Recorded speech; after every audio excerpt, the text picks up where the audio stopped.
അരനൂറ്റാണ്ടിലേറെ കാലമായി കേരളീയ ബാല്യങ്ങൾക്ക് നിറം പകർന്ന ഒരു പ്രസിദ്ധീകരണമുണ്ട് മലയാളത്തിൽ. കുഞ്ഞു മാനസങ്ങളിൽ കൗതുകങ്ങളുടെ കഥാച്ചിപ്പ് മലർക്കെ തുറന്നു വെച്ച ഒരു ബാലപ്രസിദ്ധീകരണം. കുട്ടികളുടെ പ്രിയപ്പെട്ട ഒരുപാട് കഥാപാത്രങ്ങൾ.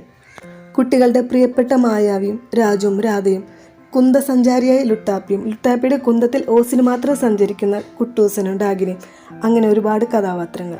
അതെ, ബാലരമ തന്നെ. 1972 ആദ്യത്തെ ബാലരമ പുറത്തു വന്നത്. MM publications of Malayala Manorama ഗ്രൂപ്പായിരുന്നു Balarama publish ചെയ്തത്. അന്നൊക്കെ മാസത്തിൽ ഒരിക്കലായിരുന്നു ബാലരമ പുറത്തു വന്നിരുന്നത്. ആ സമയത്തുള്ളൊരു കവർ ഫോട്ടോയും അതിൻ്റെ ഒരു കണ്ടന്റും കാര്യങ്ങളൊക്കെയാണ് നമ്മളിപ്പോൾ കണ്ടുകൊണ്ടിരിക്കുന്നത്. ബാലരമയുടെ ആദ്യത്തെ 2 എഡിറ്റേഴ്സ് ആയിരുന്നു പാല KM മാത്യു, പിന്നെ കടവനാട് കുട്ടിക്കൃഷ്ണൻ. ഇവർ രണ്ടുപേരായിരുന്നു ആദ്യത്തെ എഡിറ്റേഴ്സ്. 1973 തുടക്കത്തിൽ മാഗസിൻ അതിൻ്റെ കണ്ടന്റ് നന്നായിട്ട് മെച്ചപ്പെടുത്താൻ തുടങ്ങി. കേരളത്തിലെ മുൻനിരയിലുള്ള വയലോപ്പള്ളി ശ്രീധരൻ മേനോൻ, P. ഭാസ്കരൻ, ഉറൂബ്, P. കുഞ്ഞിരാമൻ നായർ, പിന്നെ സുകുമാർ അഴീക്കോട് എന്നിവരൊക്കെ നമ്മുടെ ബാലരമയിൽ എഴുതാൻ തുടങ്ങി. ഈ സാഹിത്യകാരന്മാരുടെ കൃതികളൊക്കെ നമുക്ക് ഏറെക്കുറെ പരിചിതമാണല്ലോ. ആദ്യകാലത്ത് കൗമാരക്കാരെയും ചെറുപ്പക്കാരെയും മാത്രം ലക്ഷ്യം വെച്ചുകൊണ്ടായിരുന്നു ബാലരമ സ്റ്റാർട്ട് ചെയ്തത്. പിൽക്കാലത്ത് വർഷങ്ങൾ പിന്നിട്ടപ്പോൾ കുട്ടികളുടെ മാഗസിനായിട്ട് മാറി.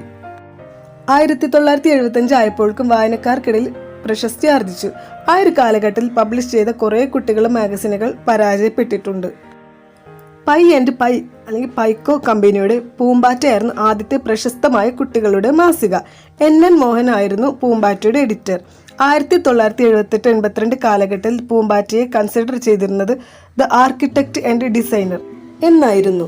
പറഞ്ഞു വന്നത് ബാലരമയുടെ കാര്യമൊന്നുമല്ലോ, പിന്നെന്താണ് പൂമ്പാറ്റയുടെ കാര്യം പറയുന്നതെന്ന് ചോദിച്ചു കഴിഞ്ഞാൽ അതിൻ്റെ റീസൺ പിന്നീട് പറഞ്ഞുതരാം. ആദ്യകാലത്ത് മാസികയായിരുന്ന ബാലരമ പിന്നീട് 1984 2 ആഴ്ചയിൽ ഒരിക്കലാവാൻ തുടങ്ങി. 1999 കഴിഞ്ഞപ്പോൾ ആഴ്ചയിൽ ഒന്നായി മാറി.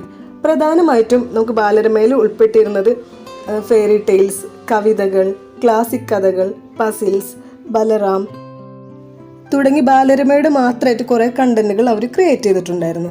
അതിനുശേഷം അമർ ചിത്രകഥയുമായിട്ട് പാർട്ട്ണർഷിപ്പ് തുടങ്ങിയതിന് ശേഷമായിട്ടാണ് ഷിക്കാരി ശംഭു, കബീഷ്, കാലി എന്ന കാക്ക, ശുപ്പാണ്ടി, തന്ത്രിയും മന്ത്രിയും എന്നിവയൊക്കെ പിന്നീട് ഉൾപ്പെടുത്തി.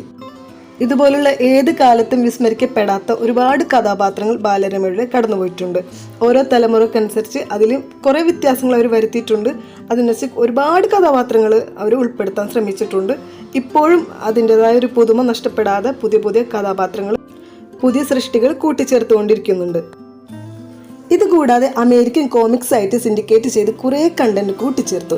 അതൊക്കെയാണ് Disney comics, Spiderman, Batman, fandom, Mandrake തുടങ്ങിയ ഒട്ടനേകം കോമിക്സ് കഥാപാത്രങ്ങൾ കുട്ടികൾക്കിടയിലേക്ക് എത്തിച്ചേർന്നു.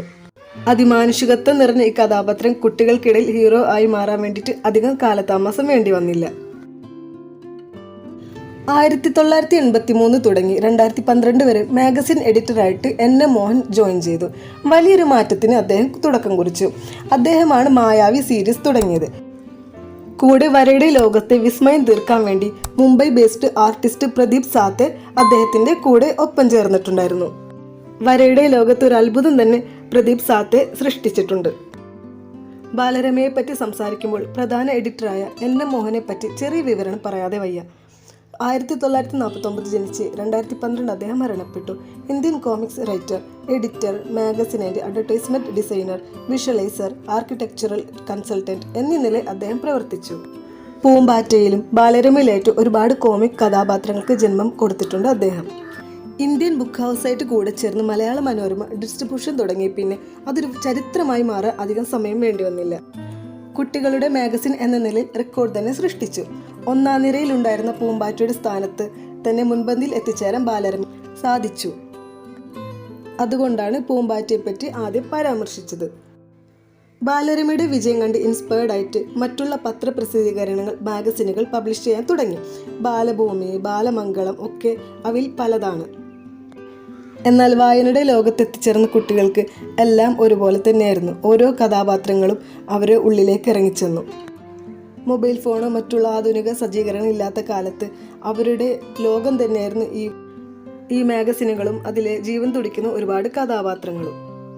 നിങ്ങൾക്ക് എല്ലാവർക്കും ഉണ്ടാവും ഇതുപോലെ ബാലരമയെക്കുറിച്ചോ അല്ലെങ്കിൽ മറ്റു ബാലപ്രസിദ്ധീകരണത്തെക്കുറിച്ചോ പറയാനും സംസാരിക്കാനും അതിലെ കഥാപാത്രങ്ങളെക്കുറിച്ച് സംസാരിക്കാനും. പറഞ്ഞാൽ തീരാത്തത്ര കാര്യങ്ങൾ നമുക്ക് ഇതിനെക്കുറിച്ച് പറയാനുണ്ടാവും. തീർച്ചയായും നിങ്ങളും സംസാരിക്കാം.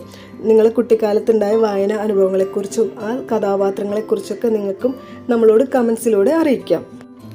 കഴിഞ്ഞ 50 വർഷത്തിലേറെ ആയിട്ടുണ്ട് ഇതുപോലുള്ള കുട്ടികളുടെ പുസ്തകങ്ങൾ നമുക്കിടയിൽ സ്ഥാനം പിടിച്ചിട്ട്. അതെന്നും ഇതുപോലെ തന്നെ നിലനിൽക്കട്ടെ. ഇതുപോലുള്ള വിവരങ്ങൾ അറിയാനും അത് പങ്കുവെക്കാനും വേണ്ടി ഞങ്ങളുടെ ചാനൽ ഫോളോ ചെയ്യുക.